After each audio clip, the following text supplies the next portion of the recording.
Welcome back. Second of three reviews. We're going to talk about the Battle of Pennsylvania now. Game 6 between Pittsburgh and Philadelphia. And the question being asked, could Pittsburgh force a seventh game? It was Shelovs versus Vladar. And I just want to say off the hop, both goaltenders had exceptional games. I thought both goalies played very, very well in this one. York has a shot that's held. Both teams with some early chances in this. I didn't expect it to be as low scoring as it was. The Flyers pressure at 2 minutes. Carlson has a rush chance that saved. The shots are actually 3-1 Pittsburgh 3 minutes in.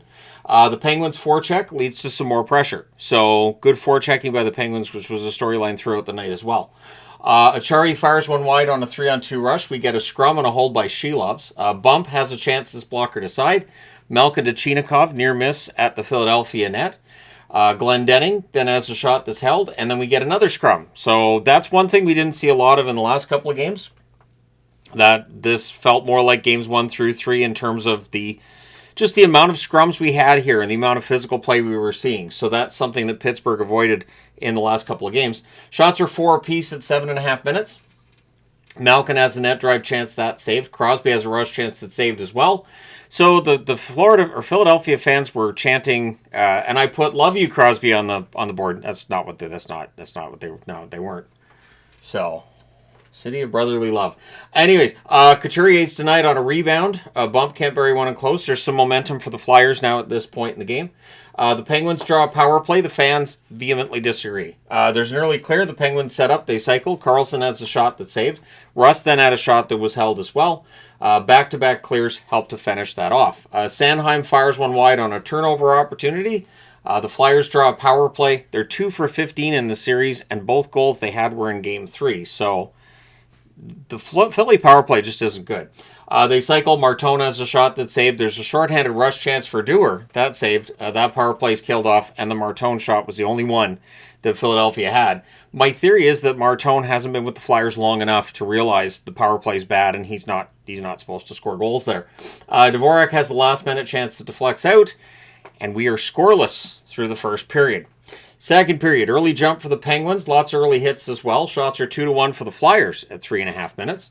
The Penguins get some pressure at 4 minutes. The Flyers are forced to ice it, which if I put that on the board every time it happened in this game, I probably would have filled the board.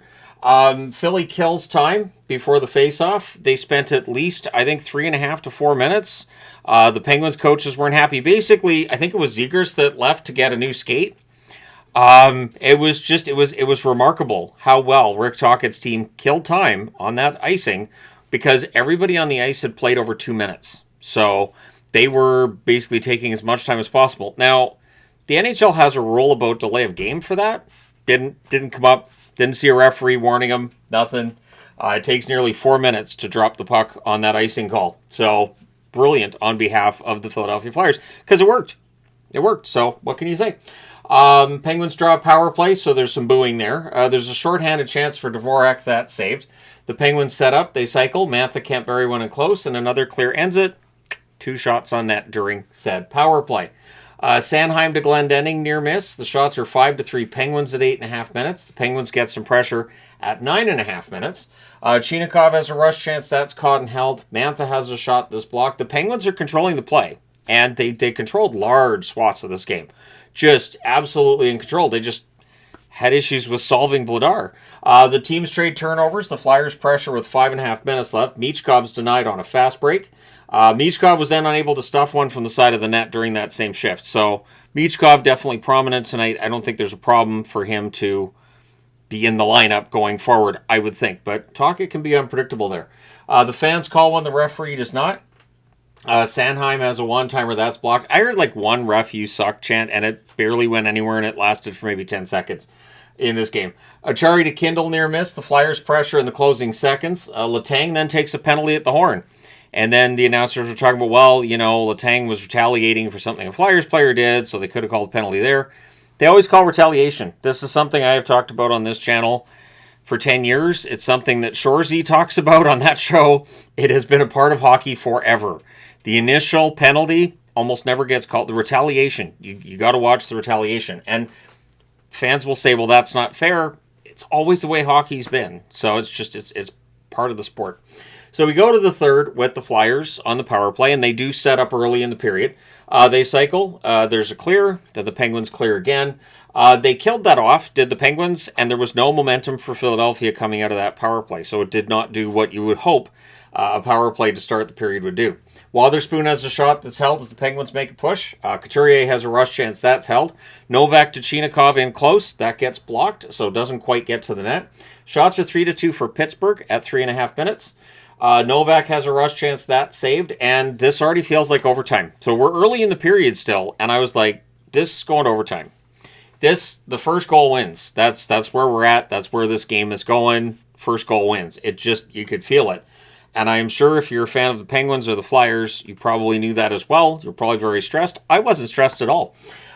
So, Penguins pressure at 6 minutes. Couturier steals. We get brief pressure by the Flyers. The shots are 5-2 for the Penguins at 8 minutes. So the Penguins are really controlling in terms of shots and chances. Teams trade turnovers. Both teams defending pretty well. The fans getting a little bit restless. We could see that restlessness was definitely there. Penguins pressure with 9 minutes left. Cates then has a turnover chance that's denied from the slot. Mantha has a slot shot that's kicked aside. Crosby has a shot that's blocked out as the Penguins are getting the lion's share of zone time. And I don't know how else to put it other than if you're watching this game, odds are if you watch 5 minutes of it, I would say 3.5 to 4 minutes would have been in the Flyers zone. So if you're watching that continuous action, a lot of it, the Flyers end. Connecting has a rush chance that's blocked. There's a crossbar for Novak on a rush, so he almost caught Vladar there. And then Rust is denied on a net drive. So when Vladar can see it, he saves it. The Flyers get pinned down a bit, but they do clear to get a change. And then, surprise, surprise, we are going to overtime. Scoreless. So the early jump is for Philly. Konechny has a shot that's kicked aside. Things get pushed in a hole by Shelovs. Achari has a rush chance that's held. Flyers get some pressure at 3.5 minutes. Ristolainen to Dvorak, near miss at the net. Mantha fans on an opportunity. The teams trade rushes. Soderblom has a chance that's held. The Penguins pressure at 6.5 minutes. Crosby to Rust, near miss at the net. Shots are 5-1 for the Penguins at 9 minutes. So the Penguins were all over them. They absolutely were. The Flyers have a 3-on-2 that's broken up. Mantha's denied from the doorstep.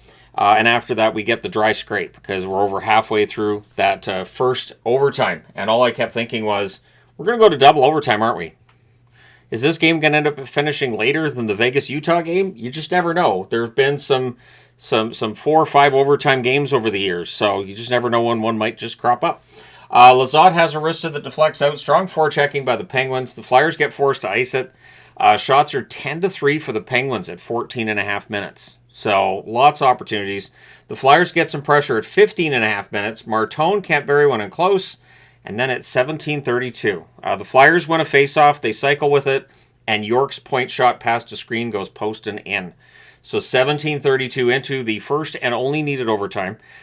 York scores from Michkov and Cates. So Matvei Michkov with an assist on the series clincher. He should be in the lineup for the first game against Carolina. Yes, coming out of this, the reward that Philly gets now is they get to play against the machine that is the Carolina Hurricanes. Could be some low-scoring games in that one's my guess. Anyways, Dewar had 6 shots for Pittsburgh in this. He had a great game. Letang had 4 hits. York had 5 shots for Philly to lead the way. Owen Tippett had 6 hits for Philly. Shelov saves 31 out of 32. He was fantastic. Archers has really shown he is a playoff performer in the NHL. But Vladar, 42 saves on 42 shots. Just remarkable. And so I feel like 2 underrated goalies got the win tonight so far. We'll see if that happens with the third game or not.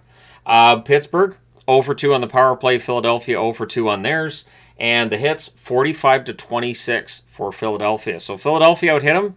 Low-scoring game, which normally favors Philly, but I really feel like Vladar stole this one. And we're just, for Pittsburgh, the problem Pittsburgh had was they got down 3-0.